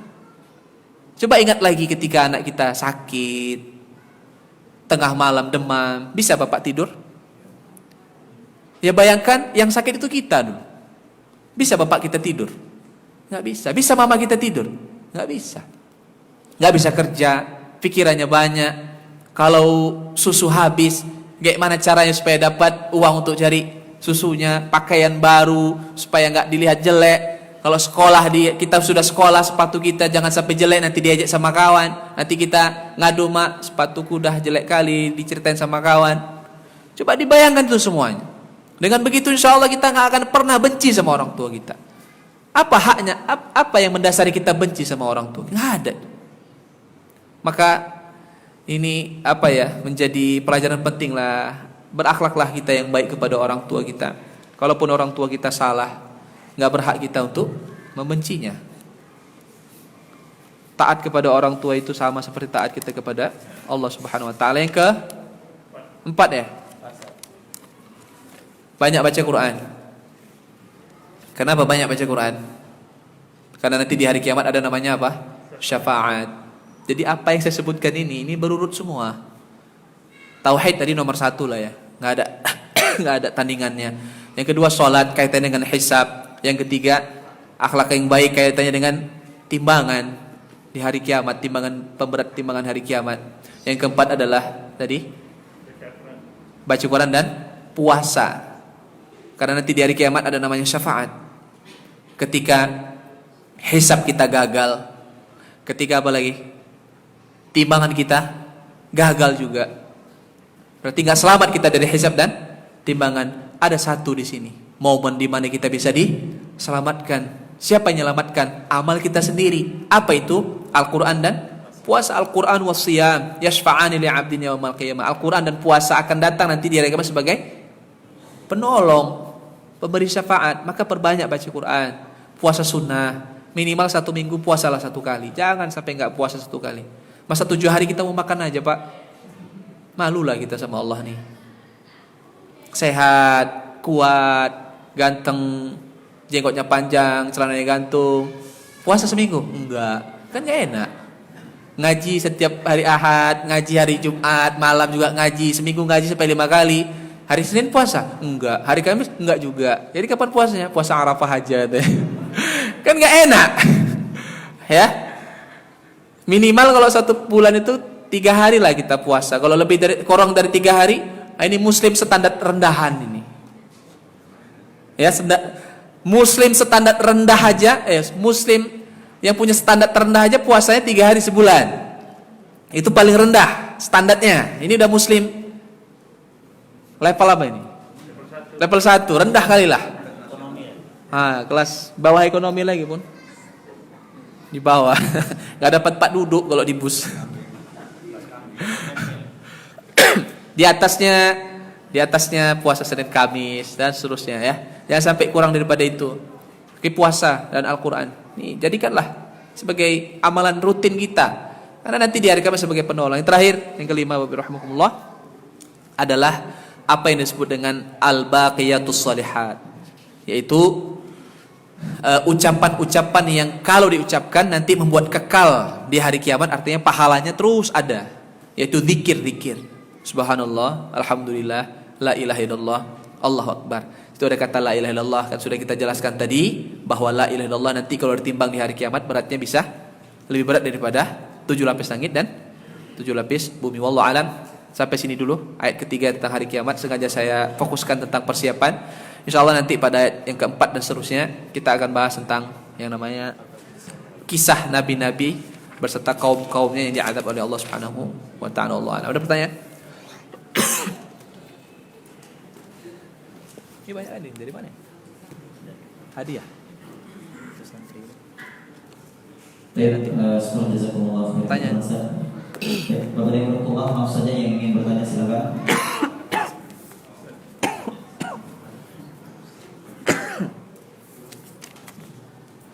Assalamualaikum warahmatullahi wabarakatuh. Waalaikumsalam. Izin bertanya Ustaz, mengenai tadi kesyirikan.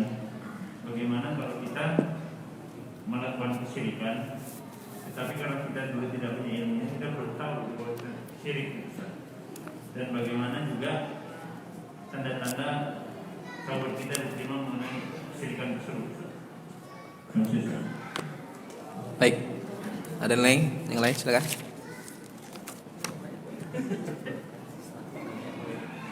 Assalamualaikum Ustaz. Salam. Bagaimana menyadarkan diri sendiri dan istri agar mengimbangkan berbakti kepada orang tua dan membahagiakan keluarga, Ustaz? Karena kadang kita ini kadang merasa tidak adil, Ustaz. Assalamualaikum warahmatullahi wabarakatuh. Salam. Ada berapakah tingkatan dalam surga itu, Ustaz? Untuk surga yang paling rendah itu untuk kategori seorang mukmin seperti apa, Ustaz? Sehingga dia tuh bisa untuk surga tuh kategori yang paling rendah. Ustaz, izin bertanya Ustaz. Mau saya ada yang lagi, Ustaz? Dan apakah jika seorang muslim itu masuk surga yang paling rendah, apakah masih ada kesempatan untuk bertemu atau dengan Rasul ataupun dengan Allah? Jadi Ustaz bertanya, Assalamualaikum warahmatullahi wabarakatuh. Salam. Ustaz, dalam pengobatan Ustaz, dalam ruqyah gitu Ustaz, terkadang saya juga izin juga Ustaz, kadang sebenarnya belum ahli di bidang ruqyah. Tapi ketika melihat ada orang yang meruqyah, terkadang ruqyah itu jauh daripada syariat gitu, syar'i. Jadi dengan beranggapan oh ini ruqyah juga gitu. Ya mohon izin, tidak ada ruqyah yang diajarkan oleh Nabi dan Allah sebagaimana yang telah diajarkan untuk ruqyah syar'i. Jadi mohon bagaimana sebenarnya ketika ada pengobatan-pengobatan yang dia itu bukan kategori ruqyah syar'i. Ya mohon izin dia pengobat ya dengan cara yang bukan syariah lah gitu.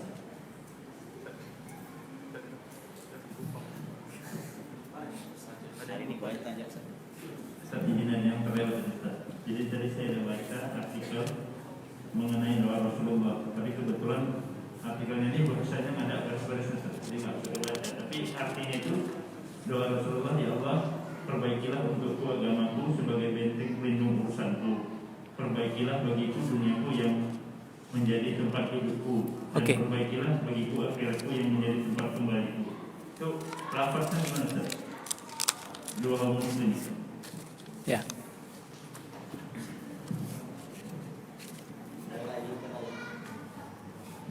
Assalamualaikum warahmatullahi wabarakatuh. Waalaikumsalam. Pak Ustaz, kalau baca surat Al-Kahfi itu kan malam Jumat itu ada di luar, ya kan? Bagaimana kalau kita misalnya di luar surat Al-Kahfi kita baca malam Jumat itu apa itu nanti apa namanya itu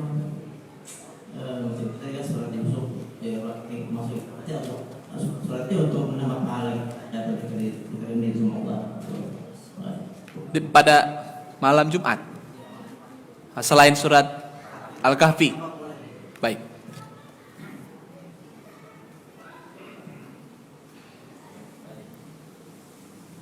Assalamualaikum warahmatullahi wabarakatuh. Waalaikumsalam. Masih bergerak di bidang tauhid ini, Ustaz. Ya, Pak. Bagaimana kalau kita mendatangi kuburan, tetapi kita melihat sejarah, Ustaz. Misalnya begini, oh inilah dulu tempat di Barus itu ya orang mengembangkan agama Islam. Saya pernah juga ke Colo, Sultan Mulia. Ya, saya tuh keren rekan-rekan. Kita datang kemari ini untuk apa? Ya, kalau untuk sejarah ya bagus. Tapi kalau pada umumnya pejabat-pejabat yang saya sama lah minta jabatan apa itu saya nggak bisa karena dia udah mati. Jadi kalau untuk sejarah ini ada Zulkarnain, kalian tengoklah sejarah di sana ada pengembang, mungkin tabiin lah. Cuma dan saya tinggi, tapi saya kan minta doa sama dia. Melihat sejarah ya. Iya, inilah sejarah. Di Barus. Iya. Yang naik tinggi itu. Iya. Sama lah kita. Saya juga pernah ke sana juga. Jadi inilah dia mengembangkan gitu. Tapi ngapain kita ke sana? Nanti kita jawab. Iya. Ya, saat itu satu. Yang kedua gini Ustaz. Kan ada tadi kita membaca Quran itu jangan karena tak ada dasarnya. Tapi kalau membaca Quran pas dalam kondisi doa dia. Karena ada Quran itu yang doa dia Ustaz. Ayatnya. Ayat itu kita baca gitu boleh Ustaz. Baik. Keduanya Ustaz. Ada lagi Bapak dan Ibu? Ibu-ibu?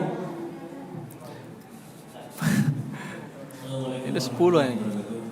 Assalamualaikum. Ini masalah bertawasul, sebenarnya kita meminta melalui perantara. Kalau seandainya kita meminta tidak boleh kepada orang soleh yang sudah mati, bagaimana kita bertawasul dengan Nabi kita Muhammad SAW? Apakah itu dibolehkan?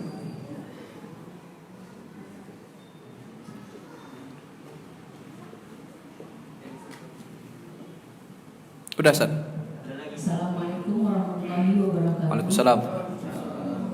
Bolehkah saya bersalaman dengan guru saya yang lebih muda dari saya, tapi ilmunya lebih tinggi dari saya? Saya mencium tangannya, tapi saya berniat karena dia lebih berilmu dari saya. Gak boleh Bu kalau dia laki-laki. Perempuan. Perempuan ya Bu. Assalamualaikum warahmatullahi wabarakatuh. Salam. Terima kasih ya Bu. Assalamualaikum warahmatullahi wabarakatuh. Waalaikumsalam. Saya bertanya Pak, ada seseorang ketika dia mau meninggal dunia, dia berpesan, apabila saya meninggal, kuburkan saya ke dekat guru saya. Dekat guru saya, nah tempat guru itu pun jauh. Ini Pak, secara tauhid, apakah sudah termasuk dia sudah memutuskan guru, atau secara dunianya itu sebagai kita diberi amanah, apakah boleh kita merubah wasiat tersebut? Ya, terima kasih. Assalamualaikum Waalaikumsalam warahmatullahi wabarakatuh. Udah ya, 12 pertanyaan ini belum ganti ini. Hah? Ya, oke lah.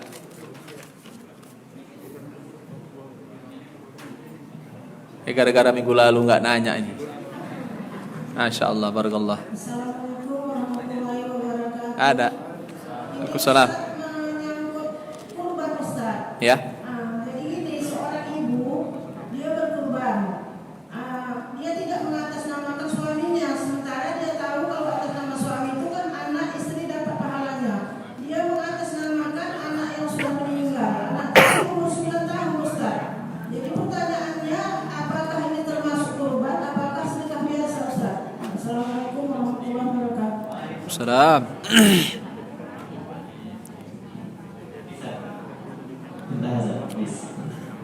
Ya harus kita habiskan memang.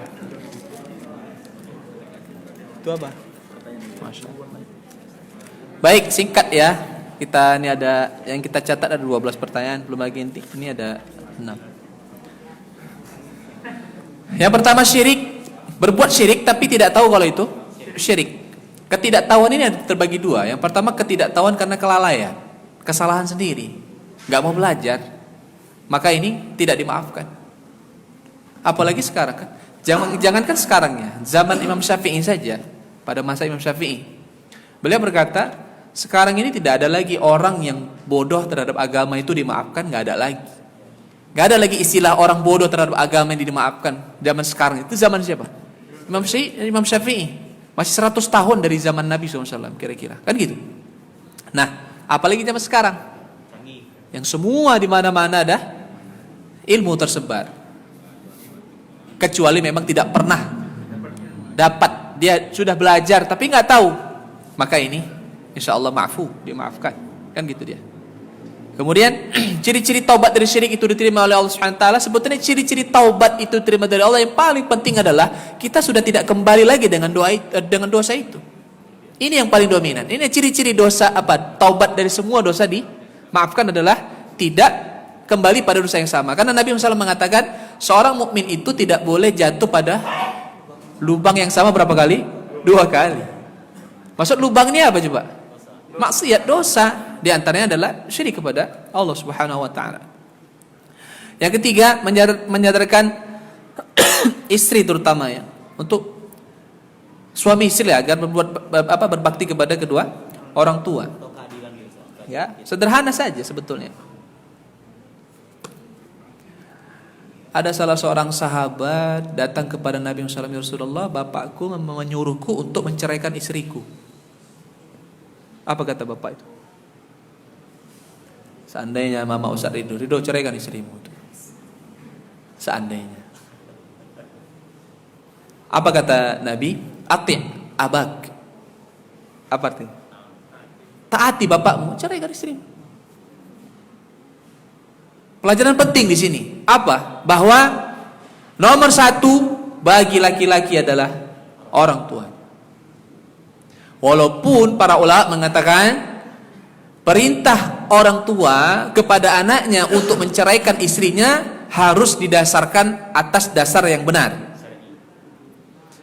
Kalau kita tanya, maaf ya Ma, tanpa mengurangi rasa hormat saya ke Mama, apa alasannya? Aku gak suka aja sama dia. Ini gak bisa. Harus berdasarkan dengan cara yang baik, dengan hak, alasan yang benar. Itu ya, seperti akhlaknya buruk, ibadahnya buruk, dan sebagainya. Itu ya. Nah ini cukup penting pelajaran bagi kita bahwasanya ya orang tua nomor 1. Dan saya sederhana saja memberikan nasihat kepada para anak-anak ini. Ibu-ibu, suami ibu hebat, luar biasa, bisa memberikan nafkah yang halal, soleh, semuanya. Yang hebat bukan ibu. Siapa? Mamanya yang hebat, bapaknya yang hebat. Bukan malah terima kasih sama orang tuanya kalau malah direbut suaminya, anaknya, dijauhkan dari orang tuanya. Kan kurang ajar itu namanya. Ya kan Pak?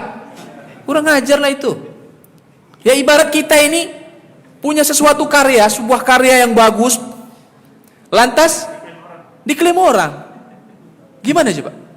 Dinikmati sama orang, kita nggak bisa menikmatinya. Berapa banyak seorang ibu itu yang terkadang anak rindu sama mamanya, sadar kita bahwasanya rindu mereka sama kita lebih besar. Yang katanya udah lama setahun nggak pulang kampung, rindu kali sama orang tua kalian setiap hari rindu sama kalian aja setahun sekali rindunya, kan gitu. Kalau katanya istriku cemburu sama mamaku ketika aku ngasih ini, ku ajak mamaku jalan-jalan. Sadarkah kalau mama kita tahu kita bawa istri kita jalan-jalan, dia juga cemburu itu? Tahu nih para suami cemburu, demi Allah saya katakan cemburu mereka. Tapi mereka tahan itu. Karena bagi mereka yang penting anakku bahagia. Beda dengan wanita. Mana peduli dia, yang penting aku bahagia sama suamiku. Gak boleh ada yang bahagia sama suamiku selain aku. Makanya para ulama-ulama itu mengatakan wanita-wanita seperti wanita bodoh. Ya bodoh dia. Udah jelas-jelas suaminya jalan ke surga kok ditarik mundur ke belakang.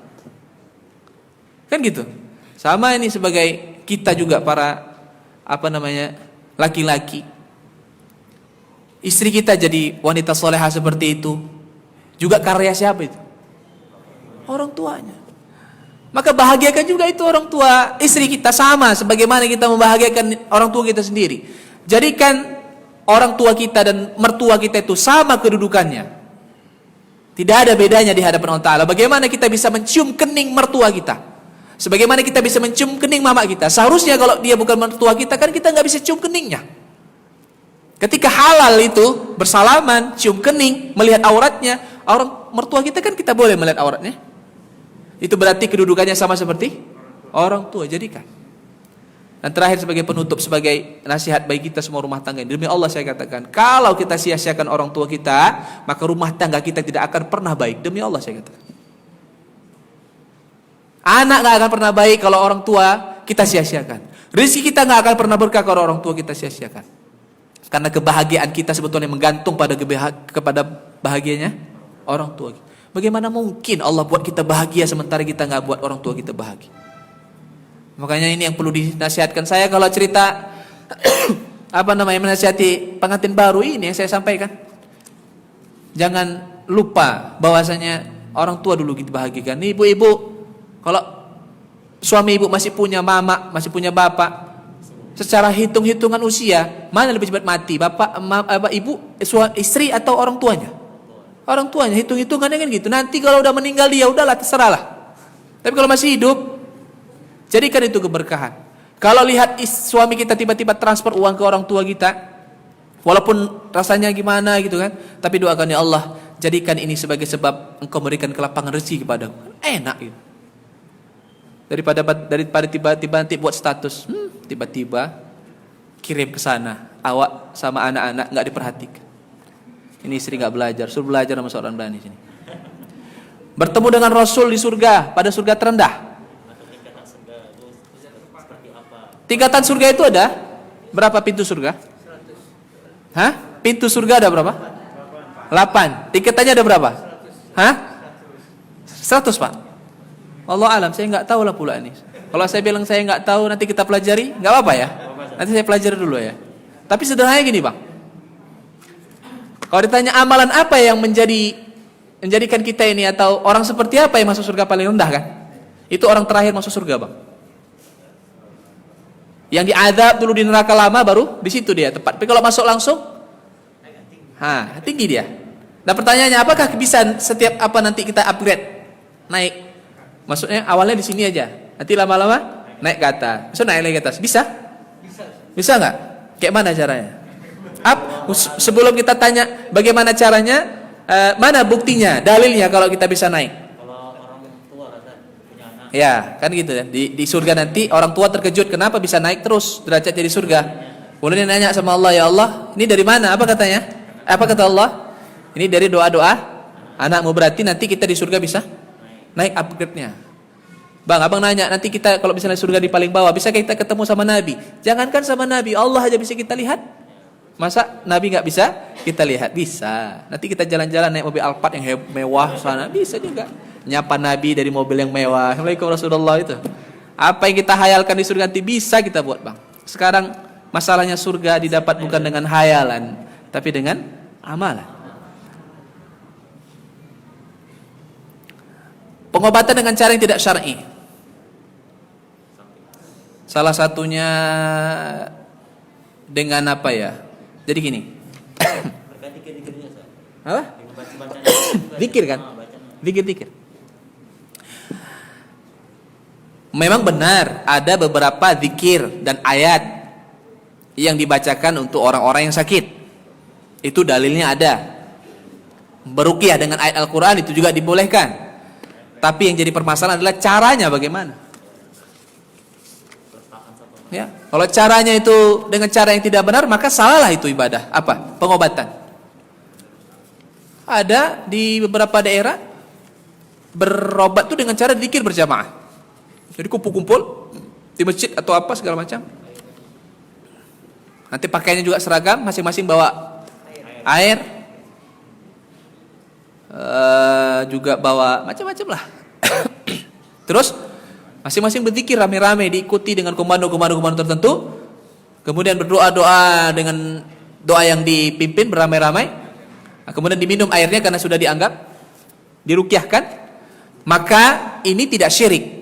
Tapi pengobatan seperti ini masuk dalam kategori pengobatan bid'ah. Kenapa? Karena caranya salah. Ibadah itu kan kalau caranya salah ya jadi salah dia, walaupun ada dasarnya. Nah, gitu ya. Maka hal-hal seperti ini kita harus jeli lah. Sampai dia tahu jin, Oh, kalau dia bisa, oh itu ada jin itu di belakangmu, di sini dia agak besar sedikit itu. Oh, itu nenek-nenek yang ngapainnya, itu anak ini diganggu sama ini. Yang ngobati itu bukan ustadz tapi jin itu yang ngobati. Ya, enggak usah datang lagi ke situ, bertobat kepada Allah. Karena itu yang ngobati jin semua, bukan dari Allah Subhanahu wa taala. Doa tadi itu, Allahumma aslih li dini alladzi huwa ismatu amri. Nanti saya kirimlah dia apa? Di grup itu bagus tuh doa Nabi sallallahu alaihi wasallam. Wa aslih li dunyaya allati fiha ma'ashi wa aslih li akhirati allati ilaiha ma'adi. Waj'alid dunya waj'al mauta rahatan li min kulli syarr. Dan seterusnya nanti saya kasih, Bang. Kalau kita baca surat pada malam Jumat selain surat Al-Kahfi boleh? Boleh, Pak. Apa saja boleh. Tapi jangan dianggap surat itu sunnahnya dibaca pada malam Jumat. Karena menentukan membaca surat pada malam tertentu tanpa dalil itu tidak boleh. Nah, salah satu bid'ah adalah, kalau tadi bid'ah itu ada dasarnya tapi caranya salah. Dan salah satu bid'ah adalah ada dasarnya tapi waktunya salah. Itu juga enggak. Kayak misalnya gini, baca Yasin misalnya gitu kan, atau baca surat Al-Waqiah. Nah, kan kita memang diperintahkan untuk baca Al-Quran. Tapi kalau kita tentukan waktunya baca Al-Waqiah setiap malam Jumat, itu kan gak ada dalilnya, maka itu bisa masuk dalam kategori bid'ah. Gitu dia. Jadi kalau kita baca apa aja boleh malam Jumat, gak ada masalah, tapi jangan dianggap itu sunnah. Kita datang ke kuburan sebagai tempat untuk sejarah saja, ya boleh Pak, gak apa-apa. Wawasan gak ada masalah. Juga pernah ke sana waktu liburan kemarin itu, saya ke sana, naik ke atas lumayan capek, sampai di sana kami disuguhkan dengan pemandangan yang sangat aneh.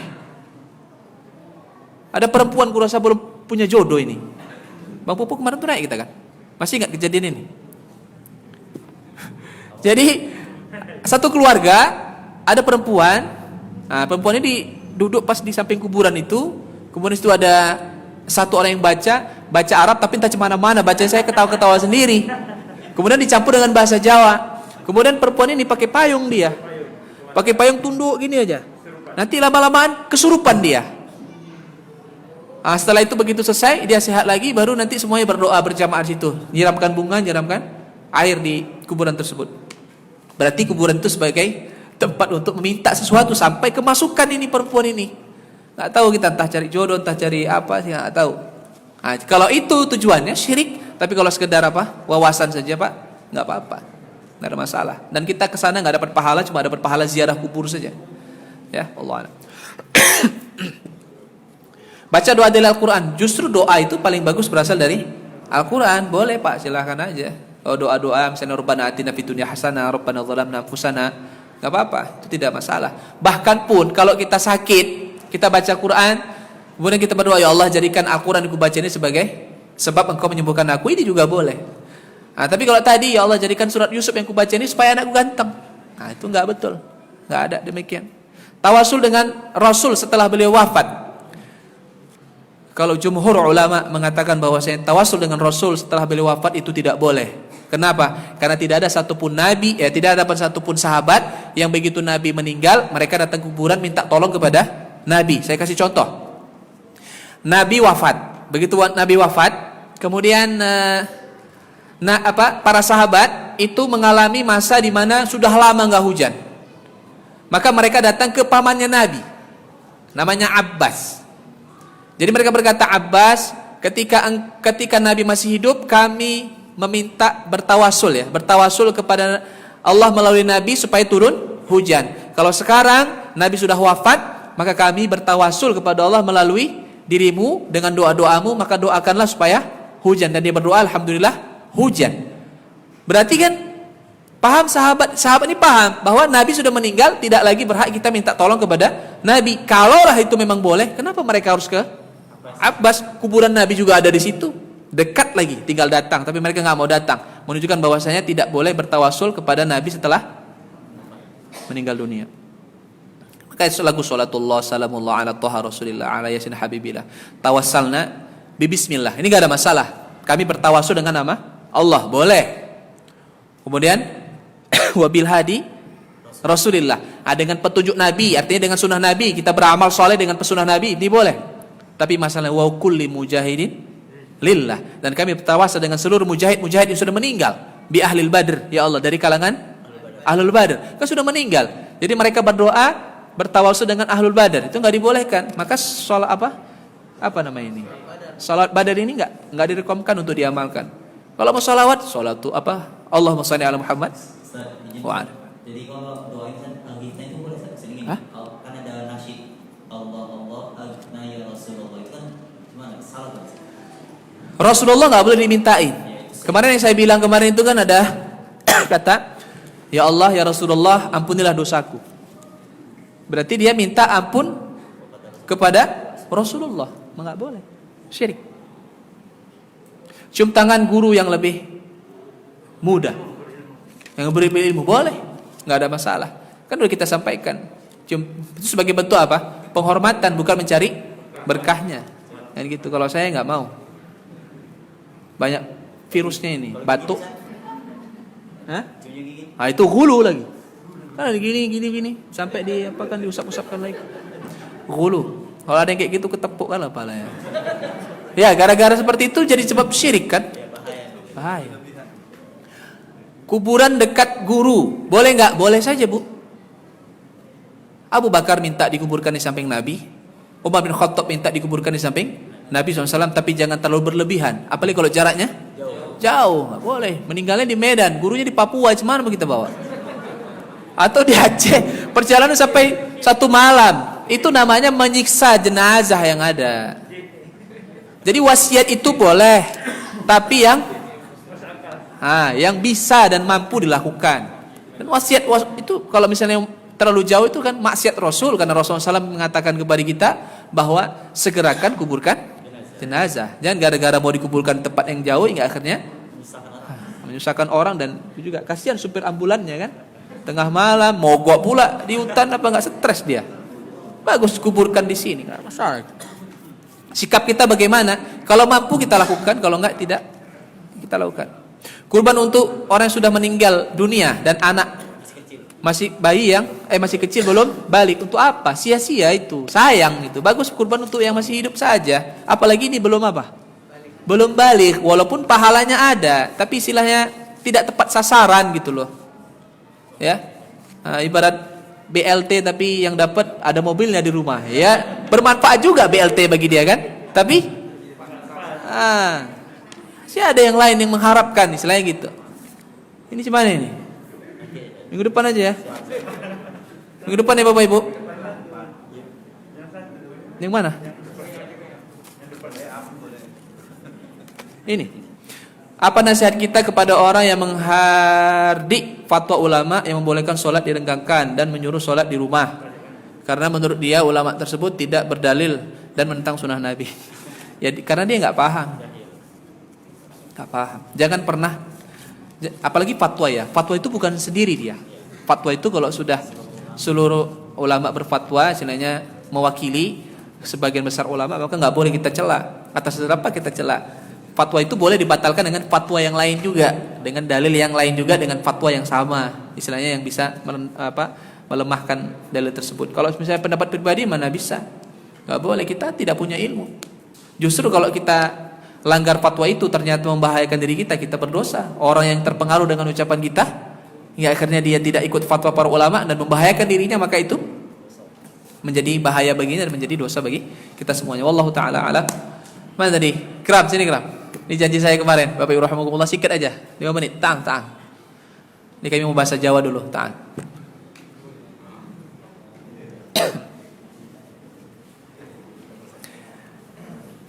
Kasih ini.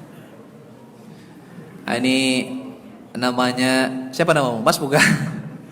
Muhammad Ikram Ramadan. Asal dari Belawan ya. Tamat dari Pondok Pesantren Muhammadiyah Kuala Madu tahun 2000 ini ya. Tahun 2021 ini bulan kemarin. Coba jelaskan dulu apa maksud dan tujuan hadir kemari. Sikat aja, khamsa daqaiq. 5 menit aja. Bismillah. Assalamualaikum warahmatullahi wabarakatuh. Bismillah, alhamdulillah, wassalatu wassalamu ala rasulillah wa ala alihi wa sahbihi wa man tabi'ahum bi ihsanin ila yaumil qiyamah. Yang dikemuliakan Al-Ustaz Haji Ramadan Hafizahullah Ta'ala, kemudian seluruh para jamaah Masjid Muhammadiyah Kartini. Jadi Ikram itu alumni dari Pondok Pesantren Muhammadiyah Kuala Madu, lulus tahun ini, dan alhamdulillah ketika puasa kemarin, khususnya dengan hari raya itu, Ikram mengikuti seleksi untuk kuliah ke Mesir di Al-Azhar Kairo, dan qadarullah alhamdulillah Ikram lulus di Mesir. Jadi Bapak Ibu sekalian, yang dapat beasiswa ke Mesir itu hanya 20 orang di seluruh Indonesia. Qadarullah Ikram nggak dapat itu.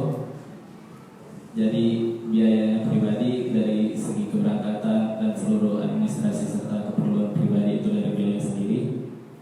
Jadi Ikram juga dari kalangan keluarga yang kurang memadai untuk biaya itu. Kami dari keluarga juga berusaha dengan berbagai proposal kami sebagai Bapak Ibu untuk memudahkan Ikram